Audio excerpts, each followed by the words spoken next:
Salve, salve! Chegou a hora de falar sobre reprodução.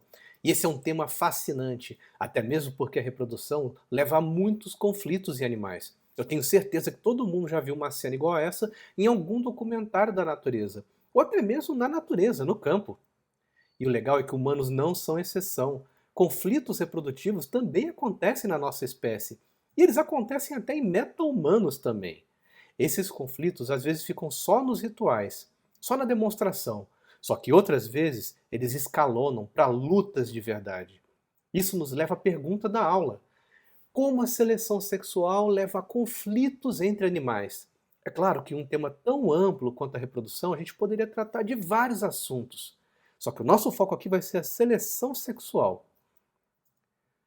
É bom lembrar do contexto dela. Afinal de contas, vocês lembram que existe seleção natural e existe também seleção sexual.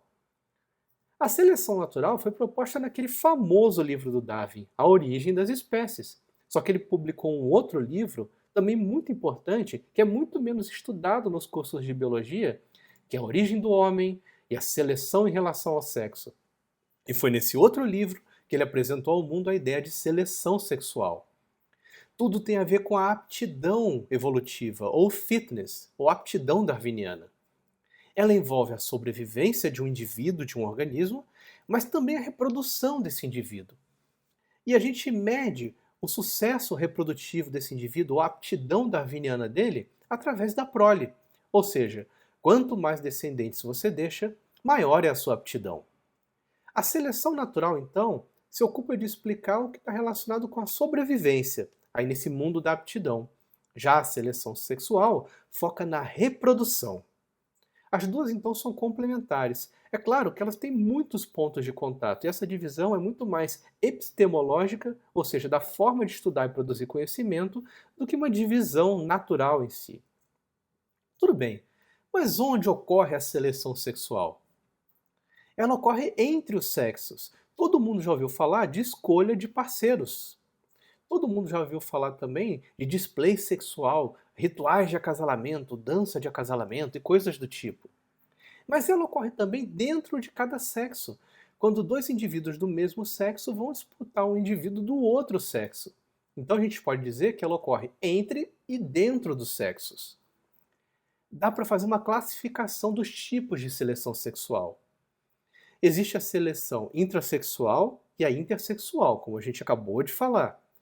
Mas também existe uma classificação com relação ao momento em que ela ocorre, se é antes da cópula ou depois da cópula. E essa parte de depois da cópula é muito menos conhecida, é muito menos falada também nos cursos de biologia. Se a gente pensar então numa seleção que ocorre entre os sexos e antes da cópula, a gente tem a escolha clássica, né, de organismos de uma espécie escolhendo parceiros sexuais. Se a gente pensar por outro lado, na seleção acontecendo dentro de um determinado sexo e também antes da cópula, a gente tem a disputa por parceiras, que nem no caso lá daqueles carneiros batendo cabeça entre si, ou de humanos adolescentes brigando numa festa, por exemplo. Já, se a gente pensar na seleção acontecendo depois da cópula e dentro de um sexo, a gente tem competição espermática, por exemplo. E olha só, isso é um fenômeno muito interessante. As fêmeas de algumas espécies de animais conseguem armazenar o esperma de mais de um macho e depois os espermas desses machos vão competir entre si para ver quem fecunda os óvulos da fêmea.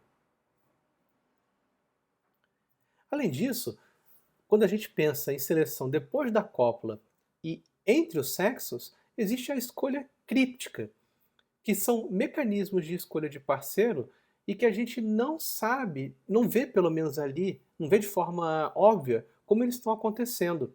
É no caso, por exemplo, das fêmeas que também armazenam esperma de mais de um macho, mas elas escolhem qual esperma elas vão usar para fecundar os óvulos delas. Ou seja, só para reforçar então, a seleção sexual pode acontecer dentro de um sexo ou entre os sexos, e antes da cópula ou depois da cópula. Dependendo da combinação desses dois fatores, a gente tem quatro tipos principais, quatro classificações principais.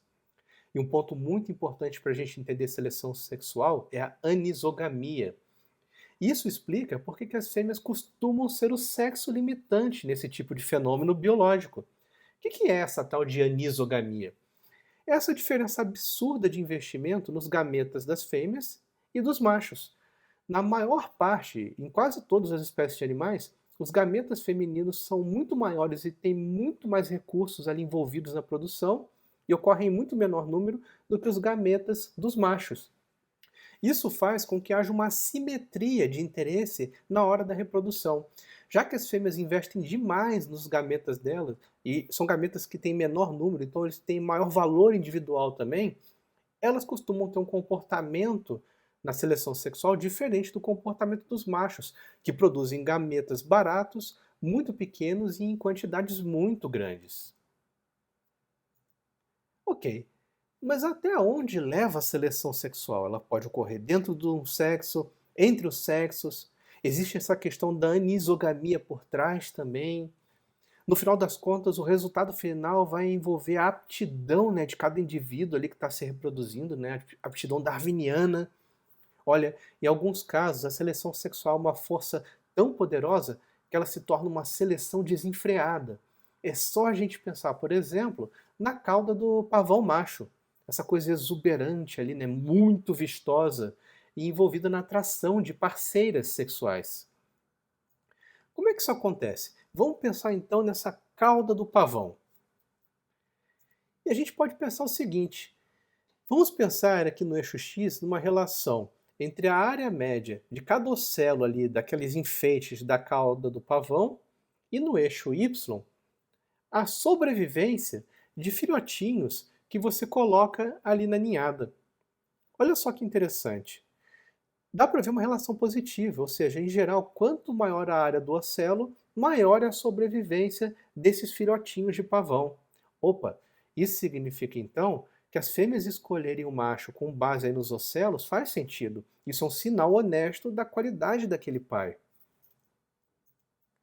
E muitas vezes essa força é tão poderosa que ela vai além de um ponto ótimo. A gente pode imaginar, por exemplo, o comprimento da cauda do pavão no eixo X e a aptidão daquele indivíduo no eixo Y. Então, quanto mais comprida a cauda, maior seria a aptidão do indivíduo. Só que não é só a aptidão no sentido de reprodução que importa, ela também importa no sentido de sobrevivência. E talvez um pavão macho com uma cauda grande demais, comprida demais, tenha a sua sobrevivência prejudicada, porque ele fica muito mais evidente, muito mais conspícuo para predadores, por exemplo. Além disso, a capacidade de fuga dele também fica muito prejudicada. Então a gente imaginaria que talvez houvesse um ótimo nessa relação, ou seja, você vai aumentando a aptidão conforme aumenta o comprimento da cauda, aí você chegaria num ponto ótimo, e depois a aptidão começaria a diminuir, porque a cauda ficou grande demais. Só que olha só esse gráfico, se a gente vê ali o comprimento da cauda no X e a aptidão no Y, a gente percebe um estágio evolutivo inicial, em que a aptidão vai aumentando com o comprimento da cauda, depois um ponto que seria o ótimo. Só que onde é que ficam os pavões modernos? Os pavões que a gente vê hoje, vivos até hoje. Eles ficam depois do ótimo, ou seja, mesmo teoricamente o fitness diminuindo, depois desse ponto ótimo de comprimento da cauda, no final das contas ele chega além do ótimo mesmo. Isso é uma seleção desenfreada. E a seleção também pode levar até uma evolução de ornamentos e armamentos nos animais. Ornamentos são fáceis de entender. Coisas como a cauda do pavão, por exemplo, para atrair fêmeas, né, para fazer um display sexual. Mas existem também armamentos. E muitas vezes o armamento está envolvido na seleção dentro de um mesmo sexo.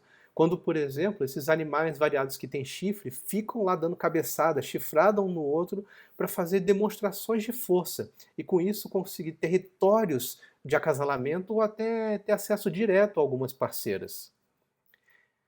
Algumas dessas lutas ficam só nessa parte ritualística, de você demonstrar força para o outro, e não chegar às vias de fato.